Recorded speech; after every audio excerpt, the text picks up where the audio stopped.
संस्थान बंद करना, इंडस्ट्री बंद होना और नौकरियां बंद।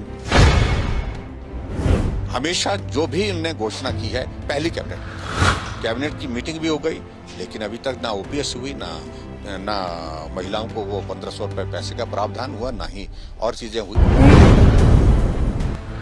लोगों ने हमको सत्ता नहीं दी, आपको सत्ता दी है, इसलिए हम जिस चीज के लिए हमको सजा लोगों ने दे दी थी, हमको दे दी है। बात अगर करें तो हिमाचल प्रदेश के जो मुख्यमंत्री है सुखविंदर सिंह सुक्खू लगातार कड़े फैसले ले रही है। एक नायक के रूप में उन्हें देखा जा रहा है। हमारे साथ यहाँ पर बातचीत के लिए नेता प्रतिपक्ष जयराम ठाकुर मौजूद है। तो चलिए इनसे ये जानते हैं कि 2 महीने का ये जो कार्यकाल अभी तक रहा है किस तरह से देखते हैं। सर, आपका बहुत बहुत स्वागत है डेली पोस्ट। धन्यवाद, थैंक यू। सर, किस तरह से देखते हैं आप मुख्यमंत्री के 2 महीने के कार्यकाल को, जो प्रदेश में कांग्रेस की सरकार बनी और इसके साथ एक नायक की भूमिका में कहीं ना कहीं कहा जा रहा है कि वो नजर आ रहे हैं? देखिए, मैं समझता हूँ कि नायक बातों से ऐसे अपने आप बनने की बात कर रहे होंगे तो कर रहे होंगे, लेकिन मुझे लग रहा है कि नायक से ज्यादा कहीं ऐसी स्थिति न बन जाए कि जो नायक के विपरीत एक शब्द होता है, मैं शब्द का इस्तेमाल नहीं करना चाहता हूं, उस दिशा में उनका काम बढ़ रहा है। संस्थान बंद करना, इंडस्ट्री बंद होना और नौकरियां बंद। जो वादे किए थे उस पर जवाबदेही उनकी तय है, उस जवाबदेही से दाएं बाएं करना। पहली कैबिनेट में ओपीएस लागू करने की बात, पहली कैबिनेट में 1500 महिलाओं को देने की बात, 300 यूनिट बिजली देने की बात, ये सारी बातें उनने कही हैं और गला फाड़ फाड़ करके उनके लोगों ने कही है। हाँ, लोग इंतजार कर रहे हैं कि आप कब कर रहे हैं। कैबिनेट हो गई, 1 महीने के बाद कैबिनेट का गठन हुआ, कैबिनेट की मीटिंग भी हो गई, लेकिन अभी तक ना ओपीएस हुई, ना महिलाओं को वो 1500 रुपए पैसे का प्रावधान हुआ, ना ही और चीजें हुई। अब कहने लगे हैं कि वो हम इंतजाम कर रहे हैं। इंतजाम करिए, कोई बात नहीं, लेकिन पहले ये तो नहीं कहना चाहिए था कि जो हम बातें कर रहे हैं कि हम पहली कैबिनेट में फैसला करेंगे। हमेशा जो भी इनने घोषणा की है पहली कैबिनेट में करेंगे, सरकार बनने के बाद पहली कैबिनेट में करेंगे। वही कहते कि हम हिमाचल प्रदेश में सरकार बनने के बाद ये फैसले करेंगे, समझ में आती बात, लेकिन पहली कैबिनेट में करेंगे, पहली कैबिनेट में करेंगे। भाई, पहली कैबिनेट तो हो चुकी और अगली कैबिनेट में आप कब बैठने वाले मुझे मालूम नहीं है, और ऐसी स्थिति में हास्यास्पद स्थिति बनी है सरकार की। सर, हिमाचल प्रदेश में जिस तरह से अर्थव्यवस्था की बात यहाँ पर की जा रही है मुख्यमंत्री की तरफ से कि अर्थव्यवस्था काफी खराब है, ठीक करते करते 4 साल लग जाएंगे इसे, और यहाँ तक कि उन्होंने हिमाचल प्रदेश की तुलना श्रीलंका से भी कर दी कि उस तरह की स्थिति यहाँ पर उत्पन्न हो, और बार बार वो इस चीज के लिए पूर्व में जो सरकार रही है भाजपा की, उस पर हम कह सकते हैं कि कर रहे हैं कि जो कर्ज का एक बोझ उनके ऊपर पड़, जिस वजह से उन्हें इतनी समस्या आ रही है। देखिए, बड़ी विचित्र सी बात है। पहले कहने लगे कि 75,000 करोड़ रुपए का कर्ज भारतीय जनता पार्टी छोड़ गई, और अब कुछ दिनों से वो 75,000 करोड़ रुपए का आंकड़ा बढ़ा करके उनने 95,000 करोड़ तक पहुंचा दिए। आप मुख्यमंत्री हैं, जिम्मेवारी के साथ कहें, हिमाचल प्रदेश में भारतीय जनता पार्टी की सरकार के दौरान अगर लोन जो लिया गया था, इट वॉज 69,600 करोड़ रुपीज। ये फैक्ट्स है, ये रिकॉर्ड है, और इस बात को उनको समझना होगा। और उनके अधिकारी उनको गुमराह कर रहे हैं। दिसंबर के महीने तक 69,600 करोड़ रुपीज का लोन था स्टेट के ऊपर, और हमने लोन जो लिया है, जो 12 से 17 तक सरकार कांग्रेस की रही, उनकी सरकार से कम लोन लिया है। ये भी उनको जानकारी होनी चाहिए।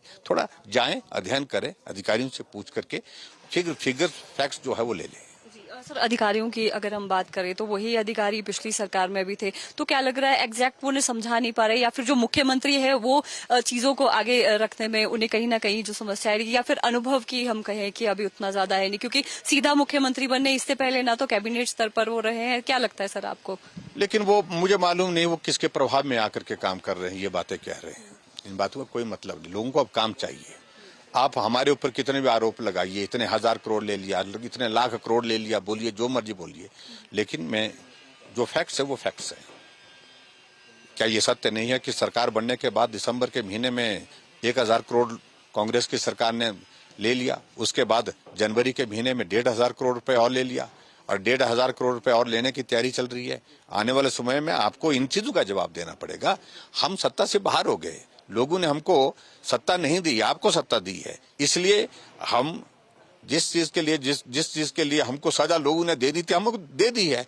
अब मेहरबानी करें कि आप अपना काम करें और काम करने के साथ साथ में जो आज की वर्तमान परिस्थिति है उसके बारे में सही फैक्ट्स दें।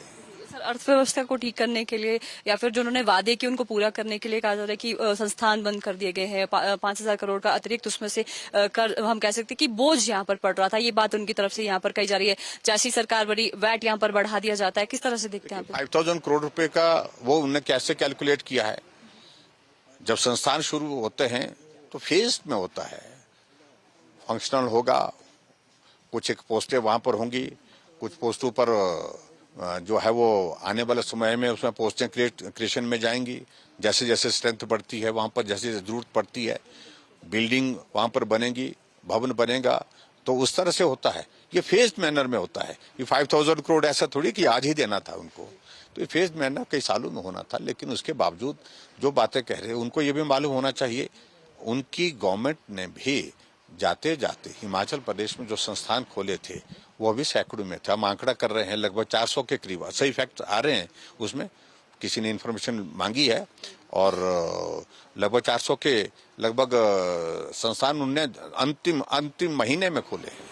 हमने तो हमारे तो ये 1 अप्रैल 2021 से बंद किए हैं संस्थान। सर, जैसे ही सरकार बनी है संस्थान तो बंद किए, इसके साथ साथ जो कुछ योजनाएं पिछली सरकार में शुरू हुई थी, चर्चाएं हो रही है कि उन्हें भी बदला जा रहा है।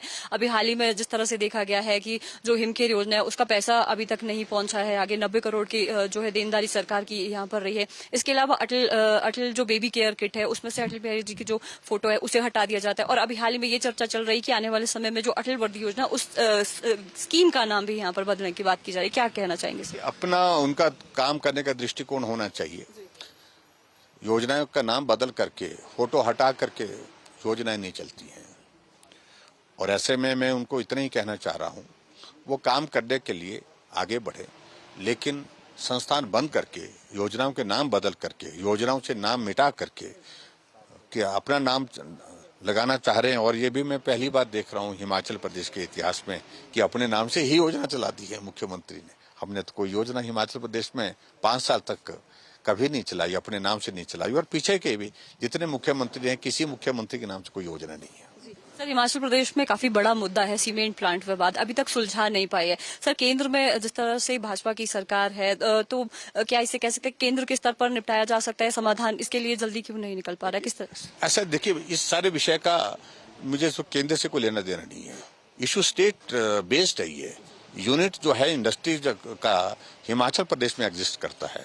हिमाचल के लोग उसमें इस एजिटेशन में हैं, तो बात करने का विषय तो उनका बनता है, केंद्र से कोई लेना देना नहीं है। प्रदेश सरकार की जिम्मेवारी है, उनको जिम्मेवारी के साथ काम करना चाहिए। जी सर, हाल ही में जो अभी जो मीटिंग हुई है भाजपा की कार्य समिति की, आगामी समय के लिए क्या रणनीति है सर, और किस तरह के जो मुद्दे हैं, और हाल ही में जिस तरह से अभी चुनाव हुए हैं, मंथन इसमें किया गया हार को लेकर, और आगामी समय में चुनावों को लेकर जो लोकसभा चुनाव है, किस तरह की तैयारियां रहेंगी? चुनाव हो गया, सरकार बन चुकी है, सरकार चल रही है, कांग्रेस की सरकार बनी है, हम थोड़े अंतर से रह गए हैं, लेकिन उसके बावजूद इसका मतलब ये नहीं है कि हमको यहाँ हिमाचल में 7 लोग भी विधायक रहे हैं विपक्ष में, तब भी सामना किए हैं। हम तो 25 हैं और आने वाले समय और बढ़ने वाले हैं।